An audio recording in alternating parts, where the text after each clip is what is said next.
qu'il faut donner le code de son téléphone à son partenaire ou bien non?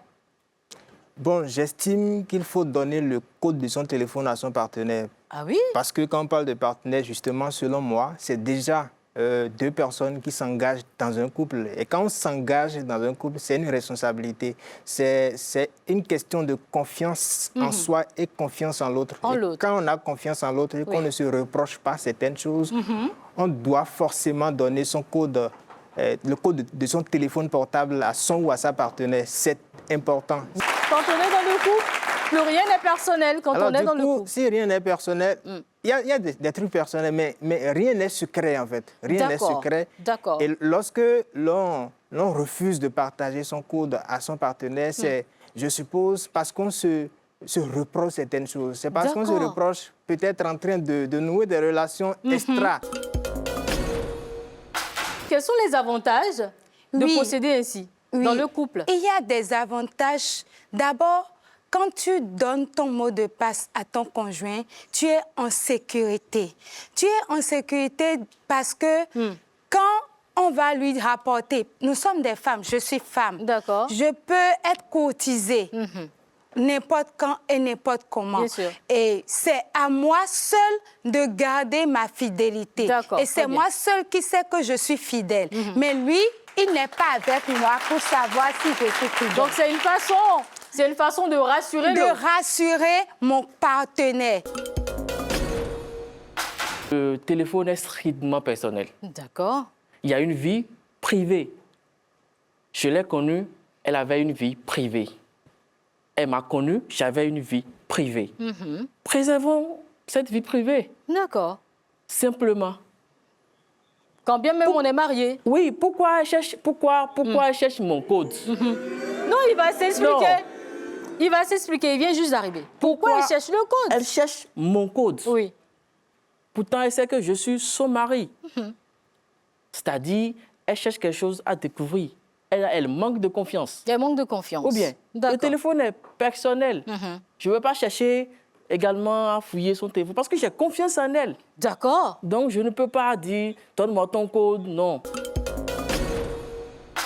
Ne pas donner son code à sa conjointe ou à son conjoint n'est pas synonyme de tromperie ou de manque de confiance. Et comme il a dit, nous avons une vie privée que nous devons préserver. C'est vrai, nous sommes en couple, mais après le couple, nous avons notre vie privée. Et d'abord, je tiens à préciser que le fait même de prendre le code de son partenaire sans son consentement, c'est déjà une violation de sa vie privée. Ah, très bien. Et oui, c'est déjà une violation de sa vie privée. Vous dites qu'à partir du moment où j'ai fait la cour, enfin, je me mets à la place du monsieur, j'ai fait la cour à la dame, je la fais asseoir devant une bouteille de vin et puis je lui explique. Mais écoute, pas tout voilà. Quand vous êtes mis ensemble, dans le foyer, vous avez eu des enfants ensemble, vous êtes devenus une seule chair. D'accord. Et du coup, c'est vrai, je l'ai dit tout à l'heure, que ce n'est pas obligatoire de donner le mot de passe de son téléphone à son conjoint, mais c'est un choix. Moi-même qui suis ici, je suis mariée, je sais qu'il y a des barrières que je ne peux pas franchir avec mon mari. D'accord. Et par respect pour mon mari, je ne peux pas me lever et fouiller son portable à tout bout de champ. Celles-là qui le font ne sont pas matures. Alors, le téléphone portable, dans le couple, est-ce qu'il est toujours un bien privé ou bien on se partage les codes? Pour moi, on se les partage. D'accord. L'homme ou la femme qui a envie de créer un climat de confiance dans sa vie de couple doit pouvoir laisser son code à son conjoint. D'accord. Moi, je pense que cela permet à l'autre de retrouver sa place dans la vie de son mari ou bien de sa femme. D'accord. Et cela permet d'avoir une certaine confiance en son conjoint. D'accord. Ça, c'est pour la femme et l'homme. D'accord. Ça, c'est pour la femme et l'homme. Oui. Dans la vie ou bien dans un couple, l'homme a certainement une autorité qu'il doit préserver. Maintenant, s'il choisit de te laisser son code, c'est qu'il a choisi. Ce n'est pas une obligation pour lui. Lui, il doit se préserver en tant qu'homme dans la vie de couple. D'accord. C'est pas qu'il ne t'aime pas, c'est pas qu'il ne te fait pas confiance, c'est pas qu'il garde certaines choses pour lui, ou bien qu'il est infidèle. Mais toi, la femme qui doit être soumise selon la loi divine, si tu peux comprendre ça comme ça et comprendre que ton mari a une certaine autorité qu'il doit préserver, tu dois pouvoir accepter ça sans jugement. Vous dites, on estime justement que dans le couple, on n'a rien à se cacher. On se dit tout. Mais qu'est-ce qu'on cherche à vouloir le mot de passe de l'autre? Voilà, merci pour la question. Oui. Et... Merci pour la question parce que vous deux, vous êtes des infidèles. Ah! Vous deux, vous êtes des infidèles. Ah oui? Oui, parce que leur position, je ne donnerai pas là, ce n'est pas que professionnel, mais c'est l'infidélité qui est cachée en bas. C'est l'infidélité qui est cachée en bas. Voilà. Pourquoi tu attends que ton mari dort et tu télécharges l'application? Moi, Si vous êtes dans une relation et vous considérez l'espace entre vous deux comme un jardin que vous entretenez vous deux, un jardin qui a beaucoup de belles fleurs, un jardin sécure, un jardin épanouissant, un jardin mais qui vous donne envie de revenir à la maison quand vous êtes au dehors, je suis sûre qu'il y a de bons comportements à adopter pour mettre plus de transparence, plus de confiance. Par contre, merci. Par contre, Freda, si vous avez un jardin dans lequel il y a des ronces, il y a des ordures, il y a tout ce qu'il faut pour, franchement, vous faire éloigner de cette relation. Mais vous êtes tout le temps sur le qui-vive. Vous n'êtes pas capable de dire « Ah, je partage mon code, mais je partage des choses importantes avec mon conjoint ou ma conjointe. » Je pose cette base pour vous dire quoi?